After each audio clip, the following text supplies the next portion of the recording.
السلام عليكم أصحاب تقاليق إذا هانتين بكولنتي وناكسن أو وعن halka naga daawanaysa waa channelka Wanaagis Bad Somali channel fadlan hadaa ka cusubtay channelka subscribe noo saar like iyo share comment inta waa muhiim hadaa kamid tahay saaxiibadeeda channelka kamid ah waxaan ku leenahay commentiga yeelay xagaa muhiim adagana maalmaha waxay noo socday taxanihii UEFA Championship-ka 2020 kaasi oo lugtiisa hore dhamaan doonto maalmaha socda eventiska iyo dhacdooyinka iyo cid badinaysa iyo guulaha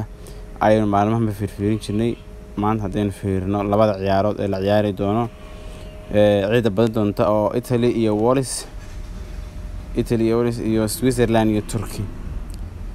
afartan hal group way Italy iyo Wales Switzerland iyo Turkey Switzerland hal dhibic leedahay xagay Turkeyna ka leedahay waxba dhibca Talyaanigu afar ay soo ku yeelan doonaan ciyaarta maanta dubadiyo Wales iyo ciyaarta Wales Switzerland bay la soo badbareysay Turkeyna waxa ka badiyay ciyaartii hore Talyaaniga ciyaartu koowaad ee lagu furay labadooda ciyaarta labaadna waxa ka badiyay Wales oo markaa Wales waxay leedahay 3 dhibcood ay wadataa halka Talyaanigu uu ka wato 4 dhibcood soo ciyaarta kulanka maanta la ciyaari doono Italy iyo Wales waxa badan doona Italy waa koox hadda imka aad u adag oo maalmahan dambe dardar adag la soo galaysa Switzerland Turkey labadaba waa laba iska saasi uma adko waxa la saadaalinayaa in ay draw noqoto ciyaartan ay barbar dhac noqoto marka barbar ay noqonayso ciyaartan aynu fiirino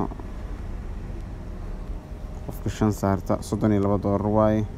qofka $1 saarta $2 waaye $1 qofka saarta $6 waaye $1 saarta $3.23 waaye asxaabta laga faa'iideysto koodkana hoosta ayaan idin soo dhigi doonaa insha Allah